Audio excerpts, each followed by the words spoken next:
Time diversion therapy. I just finished watching Adam Millard's video essay, "Why the hell are there so many fishing minigames?"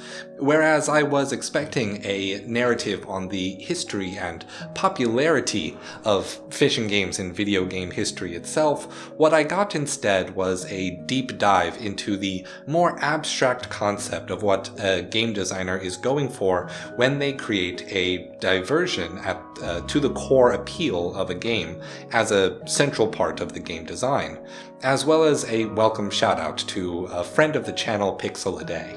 The architect evaluated diverting from core gameplay with side quests and alternative activities from the perspective of habituation. The term he used to mean experiencing diminished returns from the same stimulus, as nerves in the body run out of neurochemicals needed to fire across the synapses many times in short succession, whereas I would use the term habituation to mean training and normalizing certain behaviors to become second nature.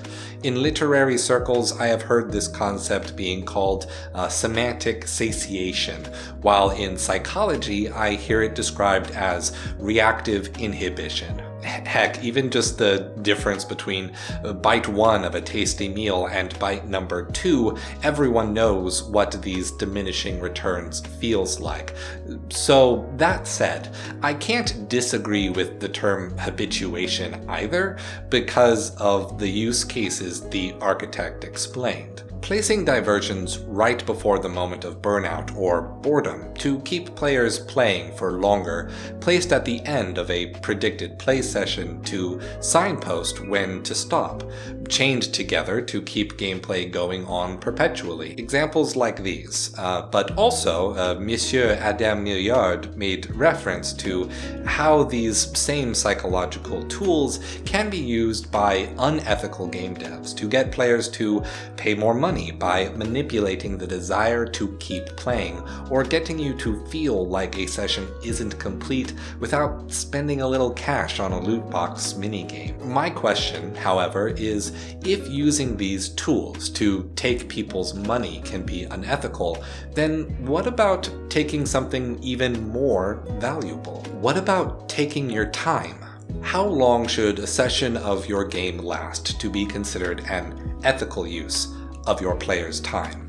If your core gameplay is not enjoyable nor engaging enough to warrant longer play sessions, does including something else to pad out that time really count as an improvement? If your core gameplay is mentally taxing, is it more ethical to place the rest period in the game itself, or to let that rest happen away from a television screen? How do you tell your players not just to pause, but to stop altogether and come back later if they still want it? Now, I am not saying games shouldn't have variety, nor quiet moments to expand the experience, nor that there is some ethically objective length a game ought to be. Not at all. Rather, diversion should not be primarily thought of as a way to get people to pay more money, nor to play for longer, but instead seen as expressly for keeping the reactions from being inhibited, for keeping the flavors tasty, no matter how long the player decides from their own values to have that meal. Stay true.